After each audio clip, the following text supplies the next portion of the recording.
Hello dear students, commerce ട്യൂട്ടോറിയലിൻ്റെ മറ്റൊരു വീഡിയോയിലേക്ക് സ്വാഗതം. Calicut university third semester exam എന്നാണ് വരിക എന്നുള്ളത് പലപ്പോഴും കുട്ടികൾ ചോദിച്ചിരുന്നു. അപ്പോൾ ഇപ്പോൾ യൂണിവേഴ്സിറ്റിയുടെ നോട്ടിഫിക്കേഷൻ വന്നിട്ടുണ്ട്. ആ നോട്ടിഫിക്കേഷൻ പ്രകാരം all concern that third semester BCom, BBA, BA, BSc and all allied subject regular supplementary improvement examination November 2023. അപ്പോൾ ആ എക്സാം അത് 2018 മുതൽ 2022 വരെ അഡ്മിഷൻ എടുത്തിട്ടുള്ള എല്ലാ വിദ്യാർത്ഥികളുടെയും തേർഡ് സെമസ്റ്റർ എക്സാം ആരംഭിക്കാൻ പോകുന്നത് ജനുവരി 4 മുതലാണ്.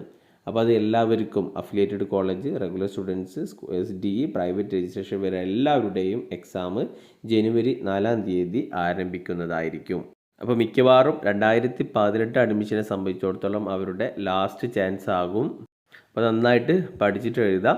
പിന്നെ ഇതിൻ്റെ ഡീറ്റെയിൽ ആയിട്ടുള്ള ടൈം ടേബിൾ യൂണിവേഴ്സിറ്റി വെബ്സൈറ്റിൽ പിന്നീട് പബ്ലിഷ് ചെയ്യുന്നതായിരിക്കും. പബ്ലിഷ് ചെയ്ത് കഴിഞ്ഞാൽ ചാനലിലൂടെ തന്നെ അപ്ഡേറ്റ് ചെയ്യുന്നതായിരിക്കും. അപ്പോൾ 5th സെമസ്റ്റർ ഇതാ ഈ മാസം നവംബർ 13 ആരംഭിക്കും. ഇനി തേർഡ് സെമസ്റ്ററിൻ്റെ ഡേറ്റ് വന്നു. ഈ തേർഡ് സെമസ്റ്ററിൻ്റെ എക്സാം കഴിഞ്ഞാലാകും ഇനി ഫസ്റ്റ് സെമസ്റ്ററിൻ്റെ എക്സാമൊക്കെ വരാനുള്ള സാധ്യത.